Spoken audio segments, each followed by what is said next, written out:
تھا تو وہ بڑا ناکام رہا، تو بالآخر ایک دن کسی نے اس کو گرفتار کر لیا، بادشاہ ہونے کے باوجود دشمنوں کے قابو میں آ گیا۔ کس طرح؟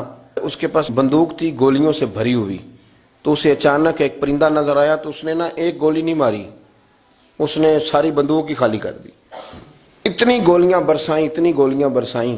قریب وزیر تھا سمجھدار، اس نے روکا بھی، اس نے کہا بادشاہ سلامت آپ غلط کریں گے، چپ کر، تیری جیب سے خرچ کر لوں۔ گولیاں برسائیں تو وہ بندوق خالی ہو گئی، اب پرندہ بھی نہ مرا۔ واپس نکلے تو دشمنوں نے گھیر لیا، اسلحہ پاس کوئی نہیں تھا، گرفتار ہو گیا وزیر سمیت۔ تو کہا کہ وہ تم مجھے روک کیوں رہے تھے؟ تو اس نے کہا بادشاہ میری جرت تو نہیں، لیکن وہ جو آپ جس کو گولیاں مار رہے تھے وہ پرندہ نہیں تھا، پرندے کا سایہ تھا، آپ نے سائے پہ ہی ساری بندوق خالی کر دی، سوچا سمجھے نہیں، اتنی جلد بازی کی آپ نے کہ پرندہ بھی نہیں سایہ تھا، آپ نے گولیاں مار دی۔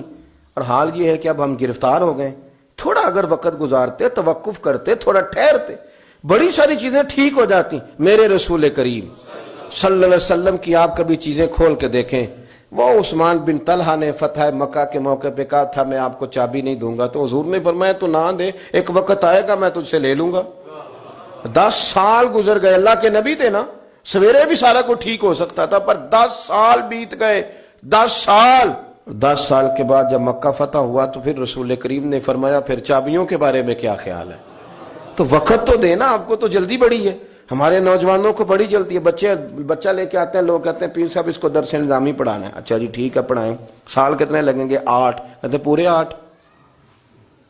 ہاں جی پورے 8 سال۔ تو میں کہتا ہوں 8 سال میں بھی یہ عالم نہیں بنے گا، میں صحیح کہہ رہا ہوں۔ درس نظامی جب بچہ پڑھ لیتا ہے تو اسے علم پڑھنے کا طریقہ آتا ہے، پھر ساری زندگی مطالعہ کرنا ہے، پھر ساری زندگی ریسرچ کرنی ہے، پھر کتابیں پڑھنی ہے، پھر محقق بننا ہے، ورنہ آپ کی تعلیم مکمل ہوگی لیکن آپ کے لفظوں میں کچھ بھی نہیں ہوگا۔ اس کے لیے آپ کو پڑھنا ہے، ساری زندگی سیکھنا ہے۔ اور میرے نبی پاک علیہ السلام نے جو ہمیں کہا تھا نا کہ ماں کی گود سے لے کر قبر کی گور تک، حضور اتنا لمبا پیریڈ دے دیا آپ نے پڑھنے کا۔ ہمارے ہاں تو جو بندہ 6 مسئلے کل سن لیتا ہے مفتی اعظم ہو جاتا ہے، اگر 2-4 اردو کی کتابیں بھی وہ سیدھی پڑھ گیا تو پھر وہ کہتا ہے مولویوں کی پتا ہوئے، تو میں نو پتا ہے سارا، سیدھی پڑھنے لگ گیا نا، ذرا صحیح لائن پوری پڑھ لیتا ہے تو اب کہتا ہے مولویوں چھوڑیں آپ، یہ جلد بازی ہے، اس سے آپ کی طبیعت تکلیف، زندگی میں ٹھہراؤ پیدا کریں، تھوڑا رکیں۔ اور میرے ابا جی کہا کرتے تھے پتر وٹا بھی کدھرے پیار اوے صحیح پارا ہو ہی جاندہ ہے، لیکن اگر وہ کھڑا نہ ہو، کبھی ادھر بھاگے تو پھر تو جو ساتھ وزن ہوتا ہے وہ بھی اتر جاتا ہے۔ جلد بازی نہیں کریں، بھاگے نہیں، کبھی بھی آپ بغیر اطمینان کے اپنی زندگی نہ گزاریں، سکون میں رہیں۔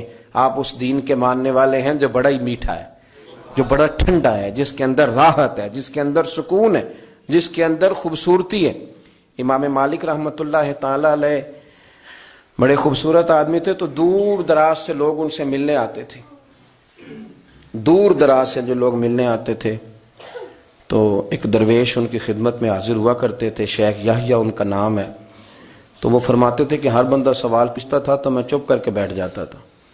مجھے کسی نے کہا کہ آپ کیوں نہیں کوئی بات پوچھتے؟ تو میں نے کہا مجھے مزہ لینا ہے اپنے شیخ کا۔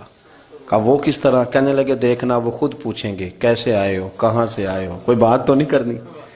تو کہتے ہیں یہ تو مزہ تب آئے گا نا جب چپ کر کے بیٹھیں گے۔ کیا کہا تھا کسی نے؟